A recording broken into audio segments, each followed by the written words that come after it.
It's Kambada, the shaman, the god, the crack baby.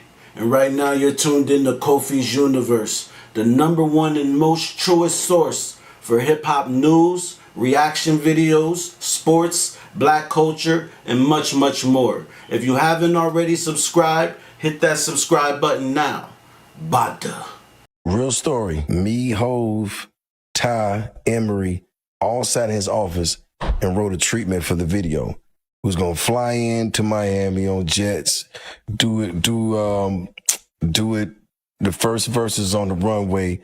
Then we was gonna go do a party at Live and invite everybody for a pool party and do a show that night. This was happening. This was happening. And then Bobby Smyrna came. Because he called me. He's like, all I'm here. Was it hot, nigga? He's like, I don't know, man. What? He's like, I don't know, man. The hat flew in the air. Yeah, I was like, damn. Yeah. He's like, let's let Bobby do his thing. I was like, shit. Damn. But it was going to happen, though. Shout out to Bobby. Real story. Me, Hove, Ty. YouTube, salute. All right, y'all. So Jeezy, he was on Carmelo Anthony's podcast, 7 p.m. in Brooklyn. Check that out when you get a chance. So he was talking about when he released his album, what was it, 2013? Yeah, when he released the album and Jay-Z jumped on that track. Seen it all. That track is dope as hell. I ain't gonna lie, that's a dope track. I guess they were supposed to do a music video, but Jay-Z said scratch that. Bobby Shmurda released Hot Ninja, but they wanted to, I guess, ride the wave, let the YN do his thing, and let him get his shine, and not to say Jeezy was gonna overshadow Bobby, but I guess they felt that that's the direction they wanted to go. Was it a right decision? No, he should have still put out both.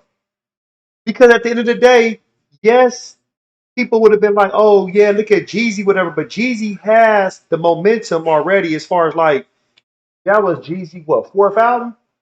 Fourth album, right? Okay. Further, he just jumped on the scene. So you looking like, okay, look at him. Let's get behind him. Let's support him because he's young.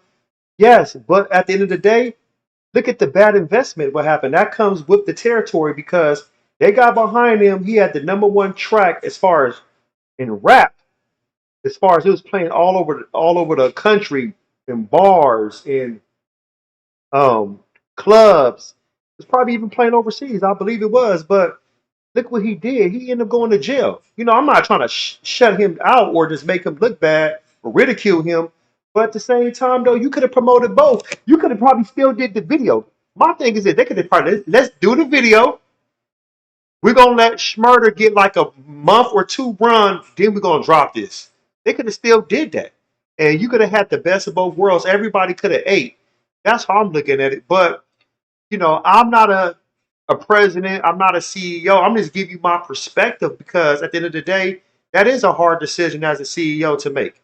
And I believe Jay-Z still wanted to support Jeezy, but he probably felt like, bro, I supported you when you first came out. We did the Go Crazy remix. I jumped on that.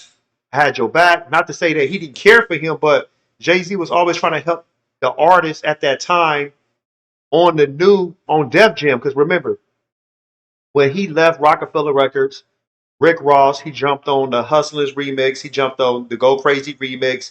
He did stuff with Rihanna. He worked with other artists that was on Def Jam coming out at that time. J.Cole was over there. It was just a lot of people that was doing things. Some artists he could have did more for. Don't get me wrong, like Petey Cracks, the Freeways. I know people say, oh, he did have Freeway, but they did a little bit more. Maybe Young Guns on their second studio album, but neither taker there. I still feel that they should have dropped that Seen It All video. That would have been dope. Because I love that track. When I hear that track in the gym, as far as when I played it, in my headphones and I'm bumping my music, I'm running, maybe if I'm lifting weights or I'm doing martial arts, I love that track. That track bumps. But at the end of the day, some people are going to feel like Jay-Z did make the right decision because he should go with the YN, let him get his shine. Jeezy, you got money, you ate. You had um, Doug Motivation 1, 2, 3. You got mixtapes. You had USDA. You've been doing your thing. So people know about you. So it's like, sit back, homie. Let the young dude come. Let him pause. Let him have his time. Let him, do his thing. Schmurda did his thing. And I'm not saying he didn't do his thing, but you could have just let him ride away for a month or two. Then Jeezy could have came out. But y'all let me know what you think. Do you think Jay-Z made the right decision? Or check this out. If you was the CEO of Def Jam at that time, what decision would you have made? Would you have chef the seen it all video and said, no, we're going to push the Y in? Or you would have like, no, we're going to do both at the same time?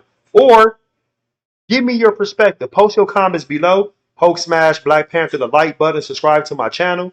Click the bell icon to be notified when I upload new content and go live. If you want to support, donate to the channel. I have Patreon. Patreon.com/Kofi Universe. Venmo, Cash App, PayPal, Streamlabs. Everything is in the description. Till next time, salute.